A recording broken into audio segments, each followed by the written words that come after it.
1 Jean chapitre 1, nous commençons au verset 1er. Ce qui était dès le commencement, ce que nous avons entendu, ce que nous avons vu de nos yeux, ce que nous avons contemplé et que nos mains ont touché concernant la parole de vie. Car la vie a été manifestée et nous l'avons vue et nous lui rendons témoignage. Et nous vous annonçons la vie éternelle qui était auprès du Père et qui nous a été manifestée. Ce que nous avons vu et entendu, nous vous l'annonçons à vous aussi, afin que vous aussi, vous soyez en communion avec nous. Or, notre communion est avec le Père et avec son Fils Jésus-Christ. Et nous écrivons ces choses afin que notre joie soit parfaite. La nouvelle que nous avons apprise de lui, c'est que nous vous annonçons, c'est que Dieu est lumière et qu'il n'y a point en lui de ténèbres. Amen. Dieu est lumière, c'est la nouvelle des apôtres qui nous transmet, et qu'il n'y ait point en lui des ténèbres. Ce qui était dès le commencement, c'est que les gens vivaient dans le péché. C'est que Jésus a paru pour sauver l'humanité du péché. Et c'est ce témoignage qui, après avoir réuni les disciples, donc par la suite, il donne le nom des apôtres et leur enseigne et leur envoie dans le monde d'aller rendre ce témoignage. Ce qui était dès le commencement. C'est que par moment nous apprenons ce qui était dès le commencement et subitement on oublie aussi rapidement ce qui était dès le commencement pour venir ce qui est nouveau. Souvenez-vous de la parole de Dieu dans le livre de Romains. Ne vous conformez pas au siècle présent. Souvenez-vous de ce qui était dès le commencement. La nouvelle que nous vous annonçons, c'est que Dieu est lumière et qu'il n'y a point en lui des ténèbres. Pour ceux qui vivent la débauche, le mensonge, pour ceux qui vivent encore pour plaire aux hommes, ou qui se donnent encore du plaisir pour leur corps. Ce n'est pas ce qui était dès le commencement. Je vous dis les paroles du commencement. Dieu a créé l'homme à son image et à sa ressemblance. Il n'y avait pas de péché, il n'y avait pas de problème. Dans Genèse, dans le jardin d'Éden. Voilà ce qui était dès le commencement. Et la suite, c'est que l'homme a quitté le commencement pour le mensonge. Et nous qui écoutons la parole et qui pratiquons encore le mensonge ou qui vivons encore la débauche, ça reste une condamnation qui n'a pas son niveau. Pourquoi? Parce que la nouvelle nous est pas Jean est celui que Dieu a envoyé pour préparer le chemin du Messie. Devant Jésus, il criait en disant qu'un Messie doit arriver. La femme samaritaine l'a dit. Nous savons que le Christ doit venir. Et quand il serait venu, il nous annoncera tout. Je comprends. Les babas, les pasteurs disent aux yogis qui font la révélation. La plus grande révélation a été de faire savoir, de faire connaître à l'homme qu'il y a le péché et qu'il y a la justice, qu'il y a Dieu, qu'il y a le monde des ténèbres et qu'il y a le monde de la lumière, la sainteté. C'est ce qui a été enseigné et c'est ce qui reste à être enseigné jusqu'à ce soir au peuple de Dieu. Si vous ne péchez pas contre Dieu, après avoir reçu le pardon de vos péchés, vous êtes, bien aimé, irréprochable. Vous êtes irréprochable. Vous êtes irréprochable. C'est la vérité. Mais quand la pensée du péché approche encore dans votre esprit, alors il est fort probable que le souvenir de votre iniquité revient à l'esprit de l'Éternel. Et selon Jérémie, quand il se souvient, il châtie. Ce qui était dès le commencement. La nouvelle que nous vous portons, c'est que Dieu est lumière, et qu'il y a en lui des ténèbres. Si tu crois et je bénis, sache que tu crois pour ne plus marcher comme tu veux. Si tu crois, sache que tu crois pour changer. Si tu crois, sache que tu crois pour ne plus faire ce que tu veux, mais pour faire la volonté de ton Créateur. C'est pour cette raison que Jésus est venu dans le monde. C'est la raison pour laquelle Jésus est venu dans le monde. C'est la raison pour laquelle la parole de Dieu dit qu'il est le chemin, la vérité et la vie. Lui, au milieu des ténèbres, il ne s'est pas laissé emporter par des ténèbres. Aujourd'hui, comme il a dit aux disciples, quand il n'avait pas encore reçu l'Esprit, que l'Esprit est disposé, la chair est faite.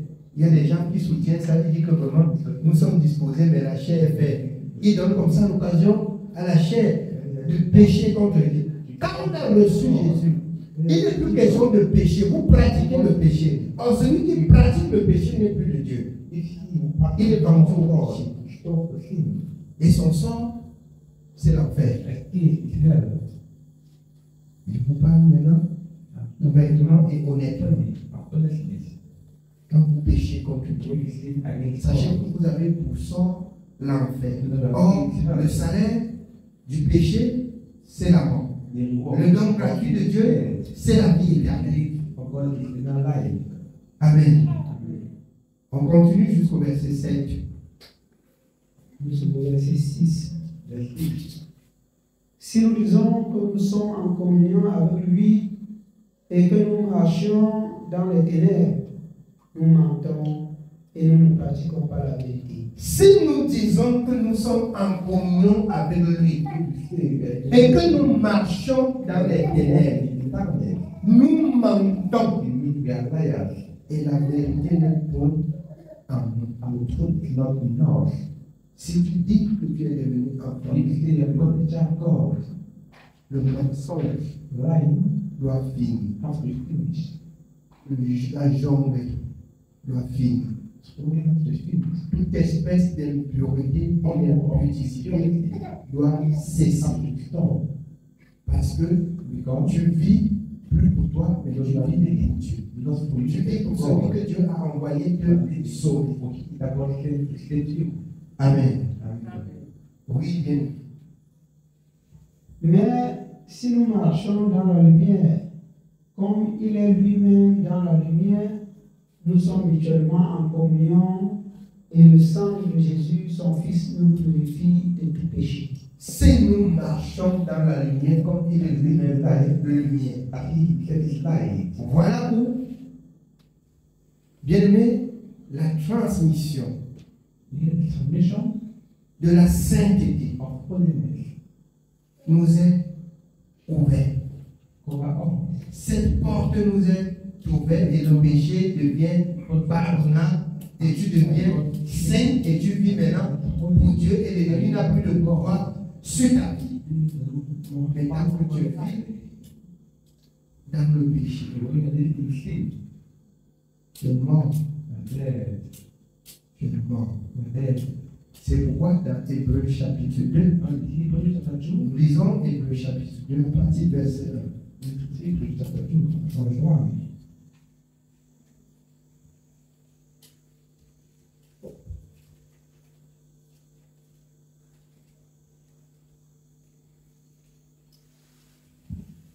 Hébreux chapitre 2.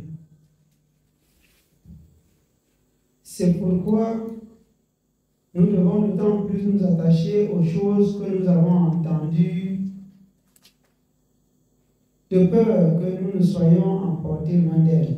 C'est pourquoi nous devions autant nous attacher aux choses que nous avons entendues. Qu'est-ce que nous venons d'entendre? que la nouvelle qu'il nous a transmise, c'est que Dieu est saint. Voilà ce que nous venons d'entendre. C'est pourquoi nous devons pourtant donner notre attention à ce que nous avons entendu. Pour ne pas entendre et se retourner encore dans les ténèbres. Nous devions rester l'esprit, corps, âme, calqué dans ce que nous avons entendu. Amen. Oui, on continue bien. Car si la parole annoncée par des anges a eu son effet, et si toute transgression et toute désobéissance a reçu une juste rétribution, comment échapperons-nous en négligeant un si grand salut, qui, annoncé d'abord par le Seigneur, nous a été confirmé par ceux qui l'ont entendu. Nous a été confirmé par ceux qui l'ont entendu. Or, nous venons de lire ceux qui l'ont entendu. Dieu est lumière. Le Seigneur l'a annoncé. Ceux qui ont entendu nous rappellent. Je vous dis en toute vérité. Il y a beaucoup d'églises dehors, mais il n'y a pas la parole de Dieu. Il y a beaucoup d'églises, mais il n'y a pas la parole de Dieu. La parole de Dieu, ce n'est pas le livre écrit. Cette parole est esprit et vie. Ceux qui ont accepté Dieu au juste, bien aimé, ils ne portent pas ce livre pour marcher seulement avec le livre, mais ils mettent en pratique ce qui est écrit à l'intérieur du livre. Et c'est là où la parole de Dieu devient la réalité dans leur vie. Sinon, même le marabout peut utiliser. Sinon, tu peux trouver chez tout le monde campagne. Tu peux trouver ça chez tous les vieux sorciers. À la seule différence, qui vont refuser de mettre en place.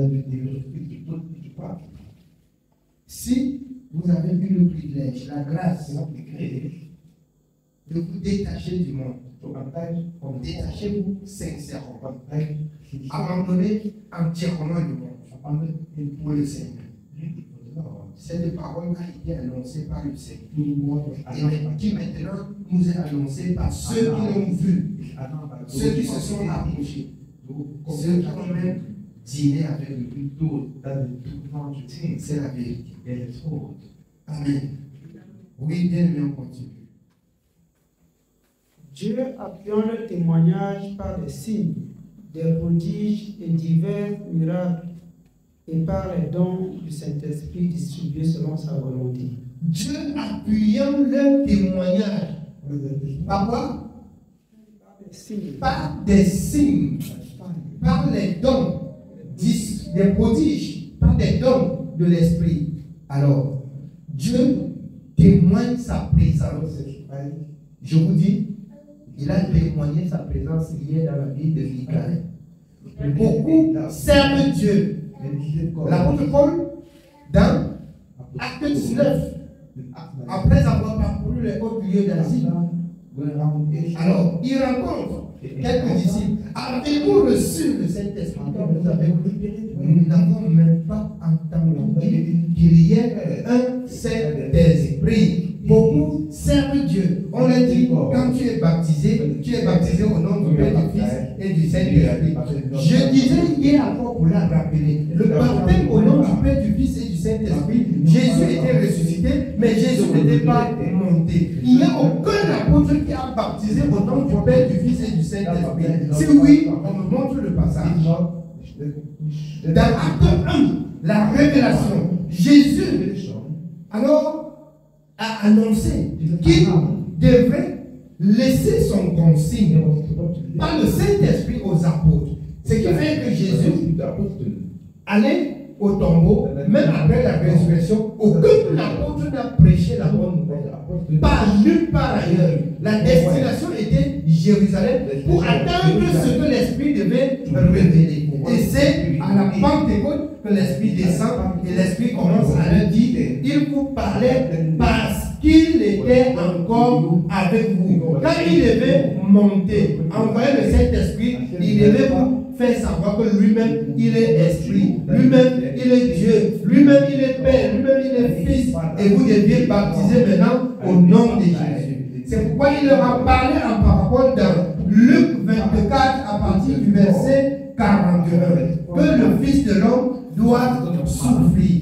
qui doit être enterré, et que le troisième jour il serait ressuscité, et que le baptême sera prêché en son nom à toutes les nations, en commençant par Jérusalem, où le Saint-Esprit est descendu à tester ces choses, et donc le baptême a commencé. Mais le monde, est-ce que le monde a compris ça? Est-ce que l'Église a compris ça?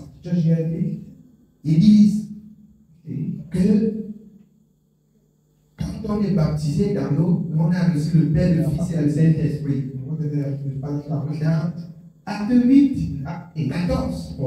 Pourquoi directement la Samarie reçoit la parole, ils sont baptisés au nom de Jésus, et on dépêche les autres apôtres d'aller prier pour ceux-ci afin qu'ils reçoivent le Saint-Esprit. Alors, on avait mis cette confusion dans la tête de notre bien-aimé Michael, qu'elle me posait encore ces questions. Quand on a lu la parole, elle a dit ça va, j'ai compris. Et Dieu a confirmé ça. Elle a dit que c'est la vérité. C'est écrit. Mais sans l'Esprit du Seigneur, on ne comprend pas ça. On dit ici, c'est le Seigneur lui-même qui disait qu'il faut baptiser au nom du Père, du Fils et du Saint-Esprit. C'est la vérité. Toutes choses n'étaient pas encore réunies. C'est pourquoi dans Jean 14, il dit qu'il est mieux que je m'en aille. Si je ne pars pas, cet esprit ne viendra pas. Et dans Jean 14, 26, quand il va venir, il va vous conduire, il va vous enseigner, il va vous rappeler ce que vous écoutez là. Et c'est elle qui leur rappelle que la mort, le baptême, c'est la mort et la résurrection avec Jésus. On dit que j'ai reçu le baptême dans l'eau. J'ai souvent envie de dire qu'on vous a lavé dans l'eau. Ce n'est pas différent des traditions qu'on ramasse les gens au village pour aller les laver dans l'eau jusqu'à casser les œufs sur leur tête. Ce n'est pas différent. C'est la tradition. Ce n'est pas différent. Esprit maléfique. Jésus seul a souffert de l'ignominie. Et il précise bien, il dit, ce grand nom, le monde dit, mais régnit par la suite. Ce grand nom, et il précise, il prie au nom de Jésus, il parle au nom de Jésus. Et il raconte encore les Pères, le Fils et le Saint-Esprit. Le nom de Jésus ne leur suffit pas. Quand on est pauvre spirituellement, on a beaucoup de problèmes. Ils ne connaissent pas Dieu. Ils ne connaissent pas Dieu. Amen. Oui, bien, mais on continue. Nous continuons au verset 5. En effet, ce n'est pas à des anges que Dieu a soumis le monde à venir dont nous parlons. Or, quelqu'un a rendu quelque part ce témoignage. Qu'est-ce que l'homme pour que tu te souviennes de lui?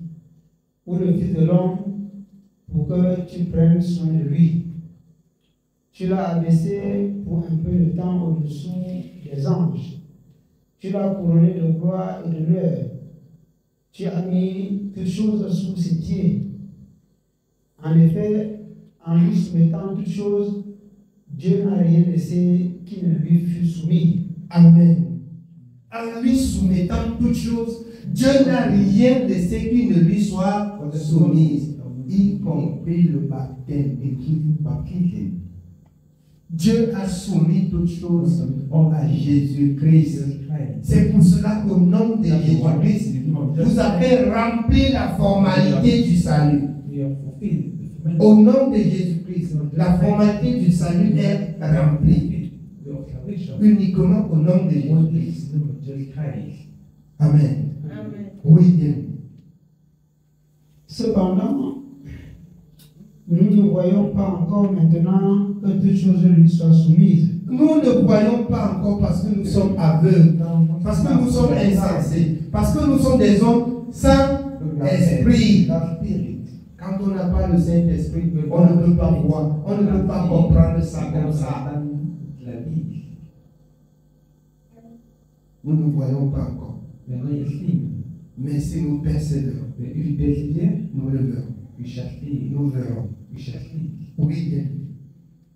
Mais celui qui a été abaissé pour un peu de temps au-dessous des anges, Jésus, nous le voyons couronné de gloire et d'honneur à cause de la mort qu'il a soufferte, afin que, par la grâce de Dieu, il souffrit la mort pour tous.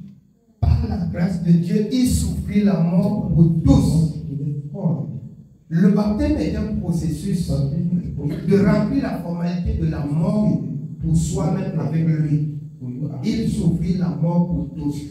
Lorsque tu t'engages, tu te bats, tu es mort avec lui et tu ressuscites avec lui. Et au nom de Jésus, la formalité est remplie. Les bonbons, parce qu'ils ont voulu faire la révélation. Ils ont voulu. On les a révélés que quoi? Que les gens vont pécher à la fin.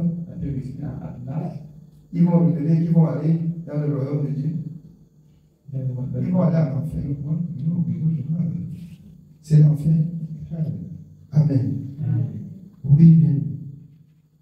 Il convenait en effet que celui pour qui et par qui sont toutes choses et qui voulait conduire à la gloire beaucoup de fils, éleva à la perfection par les souffrances le prince de leur salut. Car celui qui sanctifie et ceux qui sont sanctifiés sont tous issus d'un seul. Celui qui sanctifie et ceux qui sont sanctifiés sont issus d'un seul. Un seul là, c'est qui? C'est le Père, le Fils et le Saint-Esprit. Un seul là, c'est Jésus.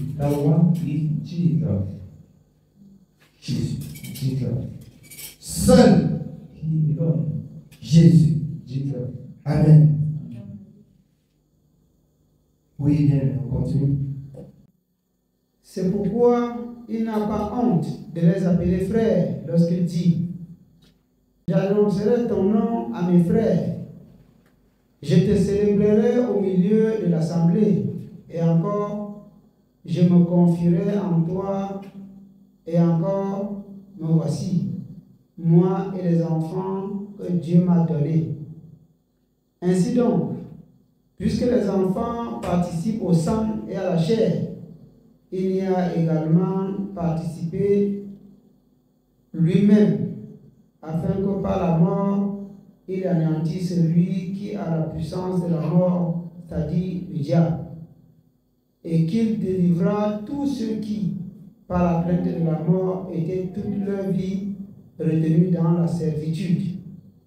Car, assurément, ce n'est pas à des anges qu'il vient en aide, mais c'est à la postérité d'Abraham. En conséquence, il a dû être rendu semblable en toutes choses à ses frères, afin qu'il fût un souverain sacrificateur miséricordieux et fidèle dans le service de Dieu pour faire l'expiation des péchés du peuple.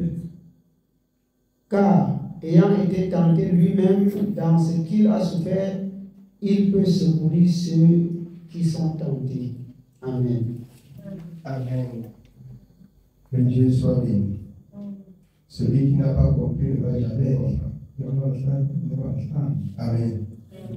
Que le Seigneur nous bénisse. C'est le message de ce soir.